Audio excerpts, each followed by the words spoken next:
Activision gets gay. I mean, more than it already is. And this time with some pride-themed skins, including transgender-colored bullets. Now let's talk about how tone-deaf this is for a number of reasons. I'm going to dive into this video. First, we have Grums, who highlighted this. He said, imagine defending trans bullets for Activision and Call of Duty at all cost when this is the recent history of mass pew-pewing. Okay? Look at this. This pew-pewer identified as non-binary. This pew-pewer identified as trans, cross-dresser, trans, okay? So you have these actual terrorists. And also, given when you talk about per capita, and this isn't even, I mean, think about that dude with a knife at the movie theater recently. The guy pretending to be a woman, a trans.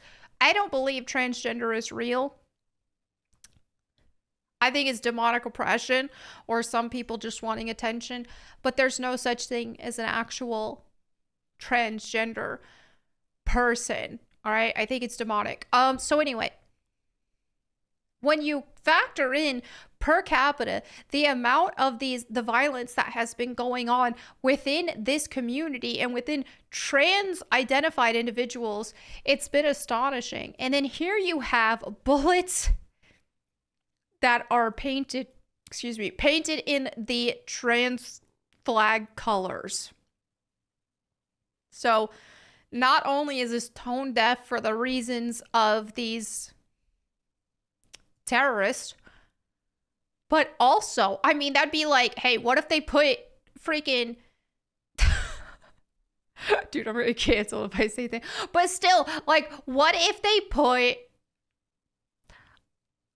you know what? Never mind. I'm not going to touch that. But but still, look at this.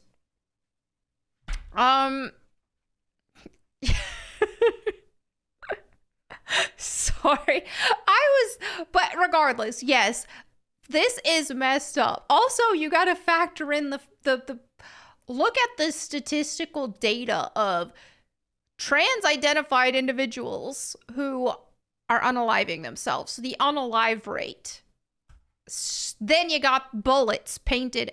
It makes no sense. And even for people who identify this way, this isn't even good for them. It doesn't look good for them at all. Now, when you think about a game like Call of Duty, that the focus is going to be a war type scenario, it's going to be, you're literally pew-pewing people. I'm not using some certain real words. Some people will like, don't understand why I don't use real words sometimes. And it's because of the monetization on YouTube and stuff like that. You can get demonetized for saying certain words. So that's why I do it.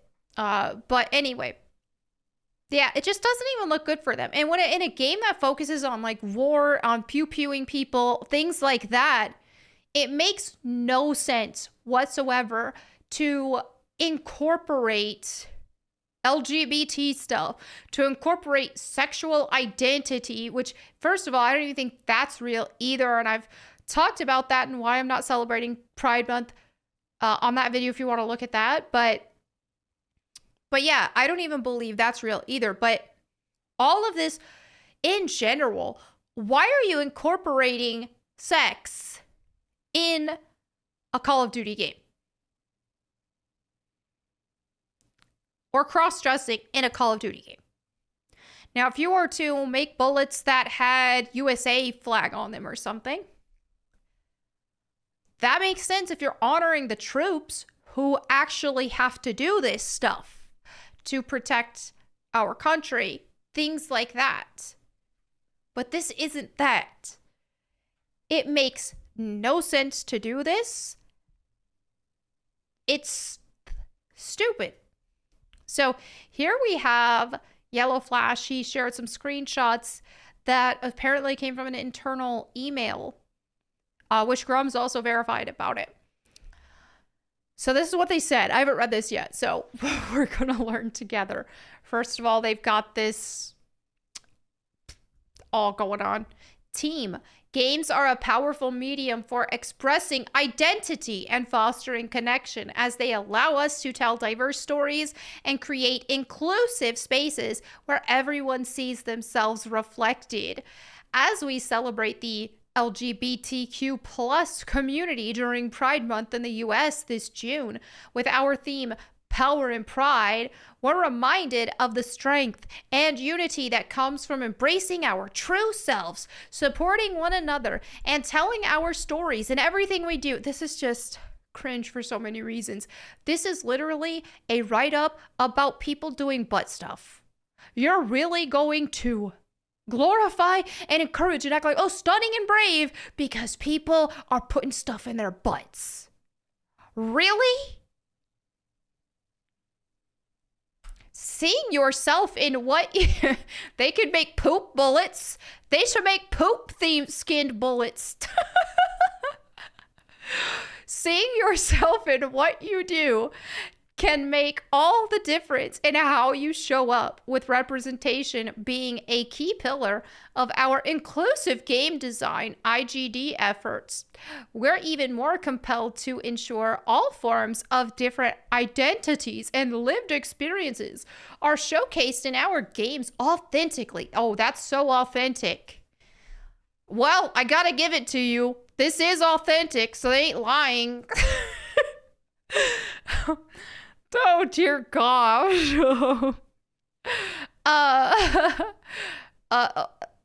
Okay. Some of the ways we've approached this at Activision is through the debut of Activision's first non-binary character, non-binary and real, Catbat from Crash Team Rumble. Oh my goodness. Catbat is also voiced by a gender-fluid actor who uses all pronouns. Even voice act by a crazy person who uses all pronouns, who pretends like they are everything. This is a circus. It's a clown show. Also, yeah, man, this is a bummer for me because I'm a huge fan of like old school Crash Team Racing. Even the Crash Team Racing remake was really good. So I never played any Crash Team Rumble or anything like that though, but obviously, I won't be doing that. As you'll hear in our next Press Pause episode airing on June 12th, representation in our games sends the message that people from all backgrounds and identities are invited to play. Check out our inclusive game design resources on our DE&I SharePoint site, including an IGD overview course, workshops on authentically representing gender identities, inclusive storytelling, and more. Oh my goodness, this just keeps getting worse. Now you got these gay guns. Like, our Call of Duty team is proud to celebrate Pride Month by offering 7 different weapon camo variants, each representing colors of some of the different LGBTQ plus flags. This is available as a free gift pack for all players on the Call of Duty store. I mean, that just shows even more how this is such an indoctrinational effort. The fact that they're giving them away for free. They know, I mean, how many people are going to buy them? 8. So they got to give them away. They went through the effort to create these to give them away for free. Since when has Activision not been greedy? I mean, this is definitely an indoctrination effort and a brainwashing effort, more so than it is an actual business thing.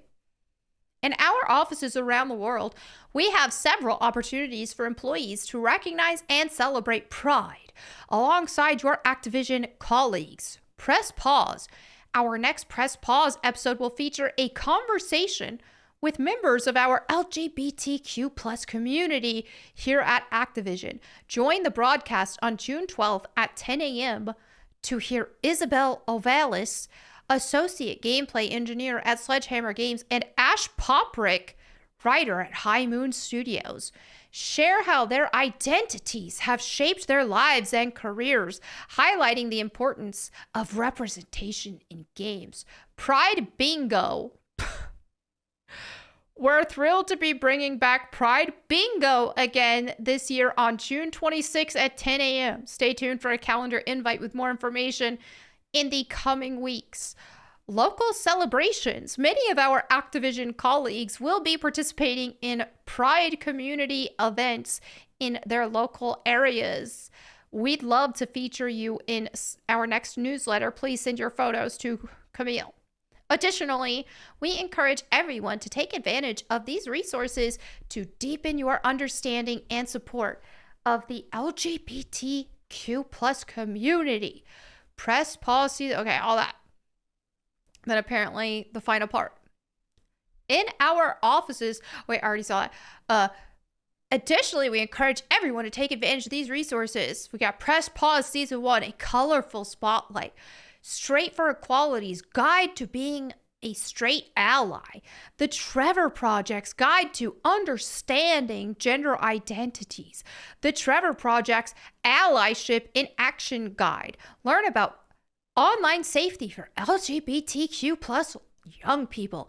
Let's celebrate the power and pride and continue to build a culture of inclusion and belonging together, all in. I mean, a lot of this to me shows how dogmatic all of this has gone.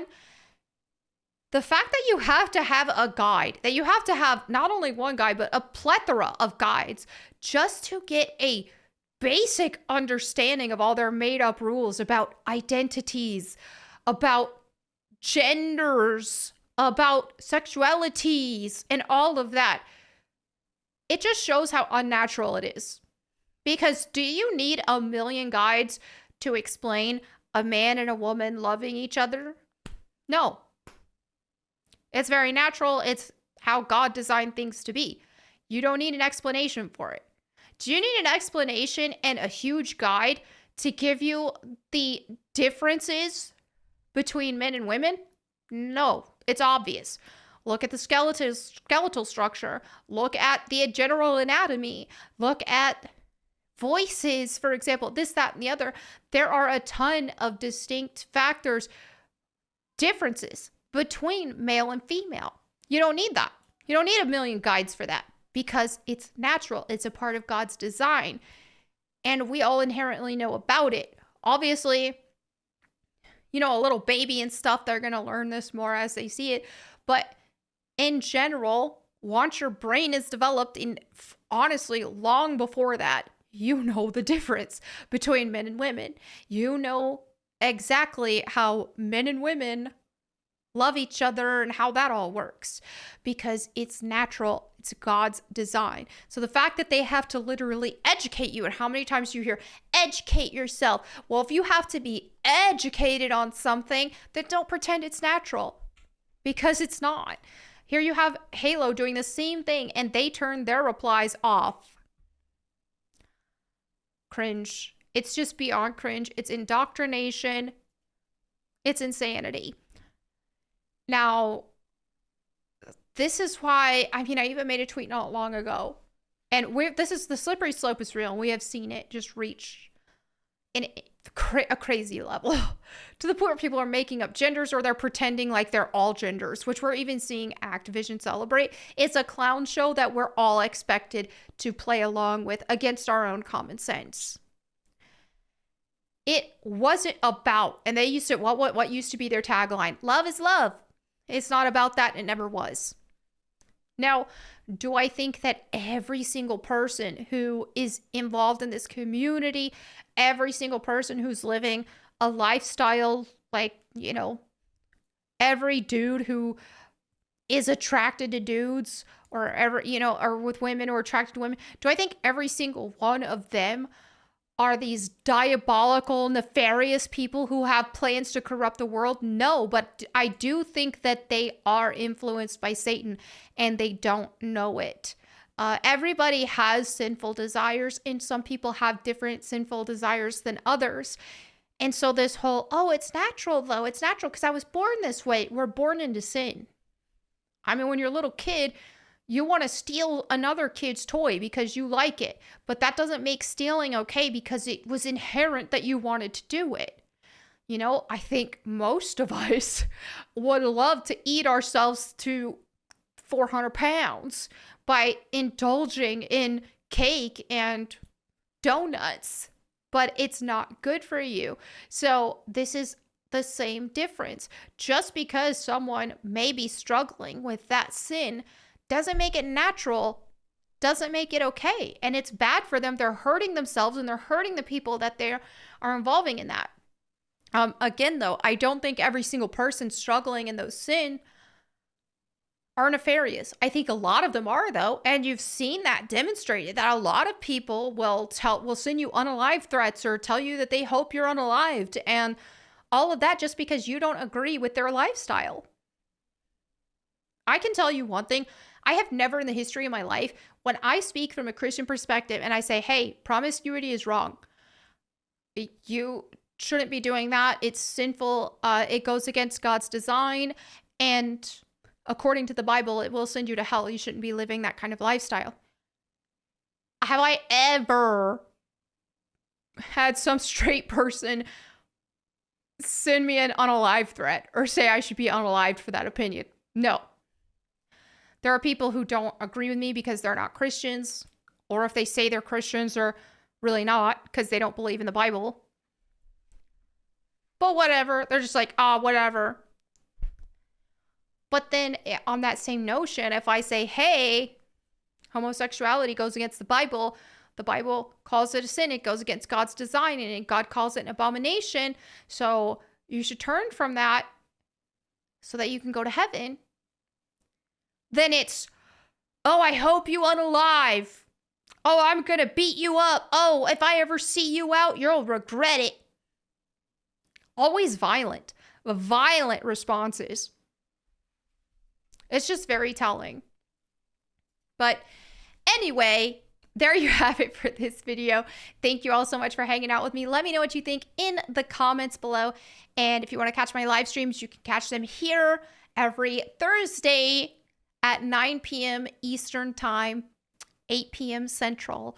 And then my Bible channel at Bible Time with Melanie Mack on YouTube. So thank you all again. I'll catch you next time. And in the meantime, go boom.